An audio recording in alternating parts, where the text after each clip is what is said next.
Hello everyone, I welcome you to Arc Genesis. और जैसे ही B R का एग्ज़ाम होने वाला है, साथ साथ बी प्लान का भी होने वाला है, तो मैंने सोचा है कुछ वीडियोस बना दी जाएं। तो आई विल ट्राई कि एक दो वीडियो बनाऊं आप लोगों के लिए, बी प्लान के लिए। लेकिन मैं एक चीज़ और बोलना चाहता हूं कि ये जो हम क्वेश्चन डिस्कस करने वाले हैं, ये सिर्फ बी प्लान के लिए ही नहीं, बी आर्क के लिए भी इम्पोर्टेंट है। कुछ क्वेश्चन इतने इंपॉर्टेंट हैं कि चांसेस हैं एक बार एग्जाम में आने के। तो अगर आप अफोर्ड कर सकते हैं, टाइम मैं आपका ज़्यादा नहीं लूँगा, लेकिन अगर अफोर्ड कर सकते हैं देखना, तो आई सजेस्ट यू कि आप वीडियो को देखिए, चाहे आप बी प्लान का एग्जाम ना दे रहे हो, बी आर का ही दे रहे हो, तब भी चलेगा। पहला आता है कि बी आर टी एस का फुल फॉर्म क्या है। तो बस रैपिड ट्रांजिट सिस्टम, और ये दोनों सेम हो चुके हैं। हाँ, तो जो टीम ने सही से नहीं करा होगा इसका। सो बस रैपिड ट्रांजिट सिस्टम दोनों ही सही हैं। ठीक है, ये क्या होते हैं? तो B R T S stand for bus rapid transit system and is also called the busway और दी ट्रांजिट वे। आपने देखा होगा, ऐसे पुणे का है, अहमदाबाद के अंदर भी है।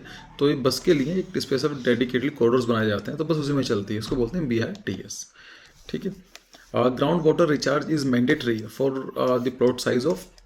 तो ग्राउंड वाटर रिचार्ज का मतलब क्या है? हम ग्राउंड से वाटर को एक्सट्रैक्ट करते हैं। तो यहाँ एक्वाफर्स लगे होते हैं। धीमे धीमे क्या होता है कि एक बार हम एक्सपोर्ट ज़्यादा कर देते हैं ग्राउंड वाटर को, तो जो एक्वाफर्स हैं उनका पानी खत्म हो जाता है। जैसा आप अगर ये प्रॉब्लम देखना चाहते हैं, पंजाब में जाकर देखेंगे, जहाँ पर ग्रीन बेल्ट है, वहाँ पर ये प्रॉब्लम देखने को मिलेगी because of submersible and tubewell. इतने ज़्यादा एक्सप्लोर कर दिया है कि वहाँ पर अब आज के टाइम में ग्राउंड वाटर की कमी है।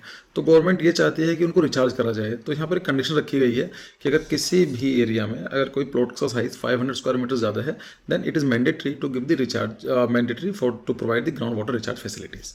ठीक है, तो यहाँ से आप यहाँ पर देख सकते हैं, टाइम्स ऑफ इंडिया का आर्टिकल है कि recharging of the ground water will be mandatory not only for the residential building but for all type of the building including ground house societies having a plot area of more than 500 square metre.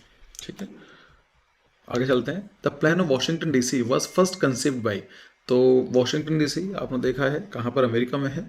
और तो उसका जो plan किसने design किया है? तो actually Washington जो थे, उनके नाम से ही वॉशिंगटन पड़ा है। ये जो पहले बार जो प्लान बनाया था, उनका नाम था Pierre Charles E N L एनफेंट।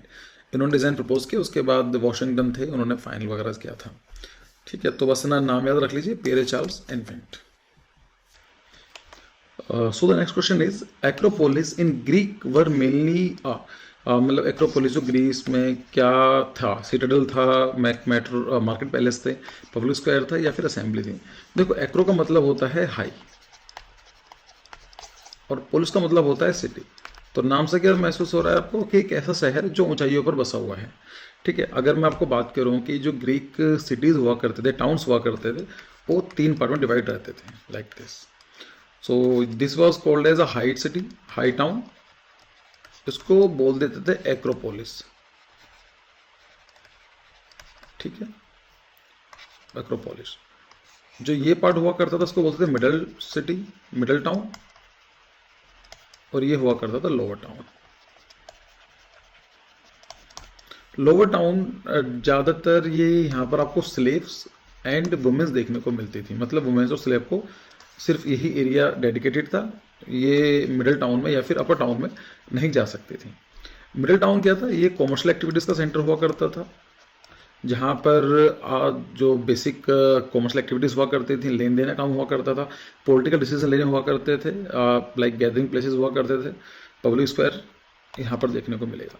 Acropolis पर क्या था? यहाँ पर या तो गॉड या फिर टेम्पल्स आपको देखने को मिलेंगे, या फिर सिटाडल आपको देखने को मिलेगा। तो इसका सही आंसर क्या है? It's citadel.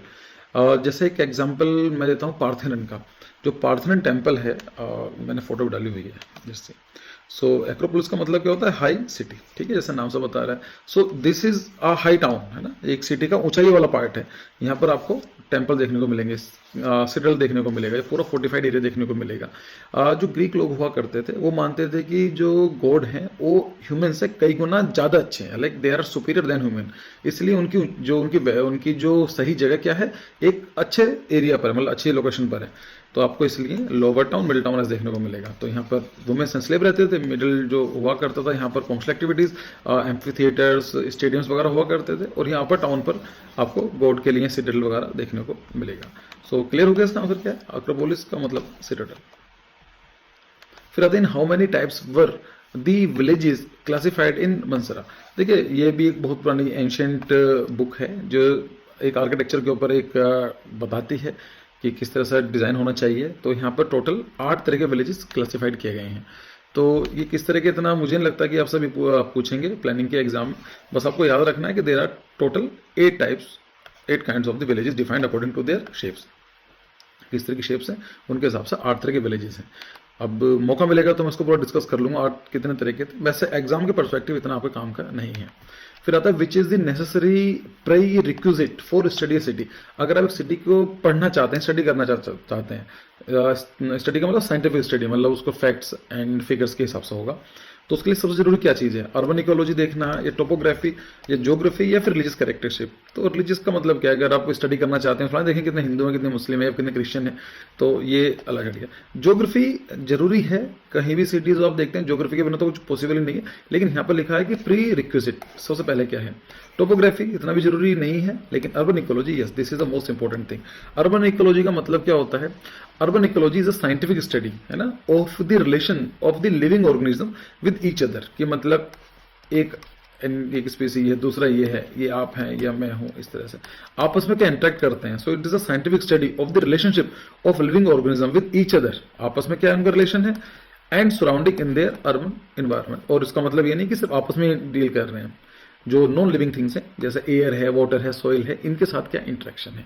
मतलब आप ऐसा मान के चाहिए, आप अपनी फैमिली में रहते हैं, आपका अपने पेरेंट्स के साथ, अपने कजन के साथ, ब्रदर सिस्टर के साथ तो रिलेशन है ही, उसके साथ साथ टेबल पर कैसे बैठते हैं, आपका फैन, इलेक्ट्रिसिटी, एयर, इन्वायरमेंट, ये सारा का सारा स्टडी करना, उसको बोलेंगे अर्बन इकोलॉजी, अगर अर्बन एरिया में है तो सबसे जरूरी है कोई भी सिटी को पढ़ने के लिए अर्बन इकोलॉजी। फिर आता है national institute of rural development is situated in. तो नाम से क्लियर है, एक नेशनल इंस्टीट्यूट है, मतलब सेंट्रल गवर्नमेंट की है, जो रूरल डेवलपमेंट के बारे में बात करती है। उसका जो हेडक्वार्टर है इट इज इन हैदराबाद। तो आप देख सकते हैं इसका हैदराबाद है। फिर आता है next question, most important question जो मैंने आपसे बात की थी कि कुछ क्वेश्चन ऐसे हैं जो मुझे लगता है कि आने चाहिए थे, अभी तक जेईई नाटा में नहीं आए हैं। और मैं कई बार बता चुका हूं कि पंचायत राज इंस्टीट्यूशन ऐसा कोई सा भी एग्जाम नहीं है, चाहे वो आपका बैंक का हो, एसएससी का हो, आईएएस-पीसीएस का एग्जाम हो, या फिर गेट का एग्जाम हो। सिर्फ जेई और नाटा में, आई थिंक प्लानिंग में आ भी चुका है क्वेश्चन, लेकिन जेई पेपर 2 में और नाटा में क्वेश्चन नहीं आया है कि जो पंचायत राज इंस्टीट्यूशन जो है, और आप इसको लिख लीजिए, ये आपने कर लिया, कभी ना कभी आपको 1 या 2 नंबर जो भी नंबर होंगे सही करके देखा जाएगा। ऐसा हो ही नहीं सकता कि एक कॉम्पिटिशन का एग्जाम है, कॉम्पिटिशन है और ये क्वेश्चन ना पूछा जाए। होता क्या है, देखो, अगर मैं थोड़ा सा टाइम लूंगा समझाने के लिए। अगर हम अपना इंडिया देखते हैं तो इंडिया के अंदर क्या है, ये हमारी यूनियन गवर्नमेंट है। मतलब यहाँ पर यूनियन गवर्नमेंट का मतलब क्या है, ऐसे मुद्दे जो एज अ कंट्री इंपॉर्टेंट है, जैसे डिफेंस क्या होने वाला है, इंडिया की करेंसी क्या होने वाली है, सिटीजनशिप कैसे होने वाली है। तो करेंसी क्या है, आप यूपी के रहने वाले हैं तब भी सेम करेंसी, केरला के रहने वाले तब भी सेम करेंसी है।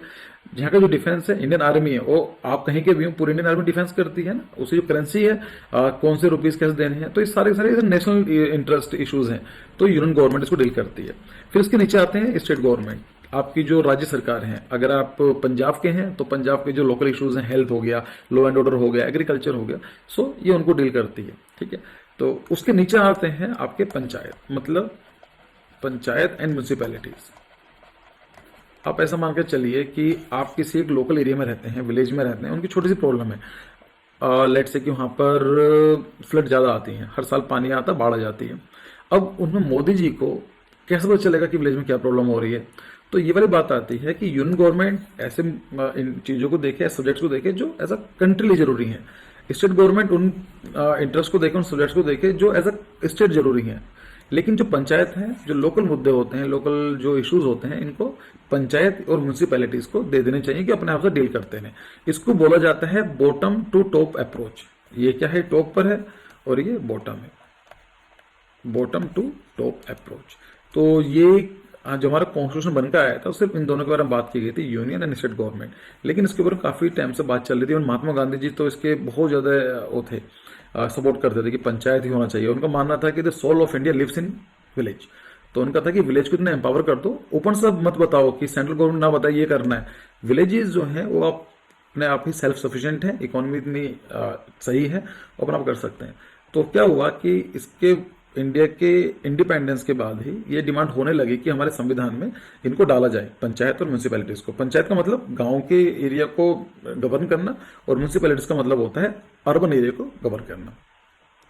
तो ये नॉर्मली ऐसा कुछ कॉन्स्टिट्यूशनल अधिकार नहीं दिया गया था, सिर्फ कुछ राजस्थान में पहला था, आई थिंक 1957 में उन्होंने कुछ करने की कोशिश करी, पर उसके ऊपर सब कुछ चलता था मर्जी से।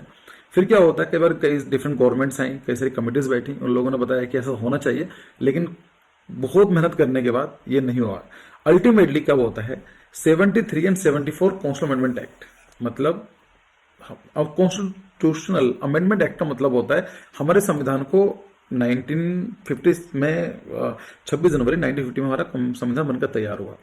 अब उनको तो उस टाइम के हिसाब से बनाए ना, हो सकता है इन फ्यूचर हमें चेंज करने की जरूरत पड़ जाए। लेट्स से कि हो सकता है कोरोना इन फ्यूचर कुछ ऐसी बीमारी आ जाए कि हमें उसको डालना पड़ेगा, ऐसा काम करना है, साइबर स्पेस के बारे में बात करनी पड़ सकती है, या ऐसी बहुत सारी चीजें, आर्टिफिशियल इंटेलिजेंस के ऊपर कुछ बनाना पड़ सकता है। तो जब 1950 में संविधान बना था उनको तो नहीं पता था ना ये सब चीजें, तो इसलिए हमारे संविधान को चेंज करने की जरूरत पड़ती है according to the need and the requirements.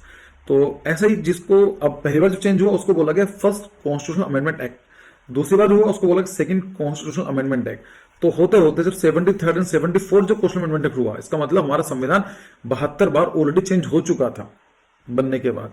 सो 73वां और 74वां, ये याद रख लीजिए, it is most important question. एक दिन मुझे आप याद करोगे कि सर ने बताया था, कभी भी देख लेना आप।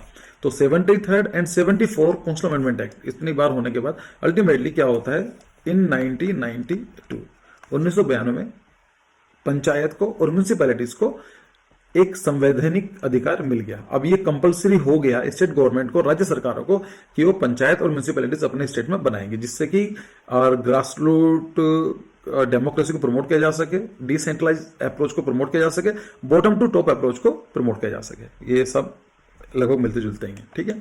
तो याद रखेंगे 73 एंड 74 कॉन्स्टिट्यूशनल अमेंडमेंट जो क्या हुआ था, ये पंचायत राज इंस्टीट्यूशंस है, इसके अंदर municipalities and panchayat for the rural areas and municipalities for the urban areas में होता है, ठीक है। और वैसे इसके ऊपर मैं डेडिकेटली वीडियो बना सकता हूं, लेकिन इतना जरूरी नहीं है, एग्जाम पास में आ रहा है, फिलहाल इतना कर लो। और 42 एंड 43 नॉट इंपॉर्टेंट, 42 अगर आप सब मैं एक्स्ट्रा बताना चाहूं तो जो 42nd अमेंडमेंट है ये इंदिरा गांधी जी ने करवाया था, और इसको बोला जाता है मिनी कॉन्स्टिट्यूशन। अगर आपको ये भी याद रखना चाहें तो ये भी रख सकते हैं, मिनी कॉन्स्टिट्यूशन।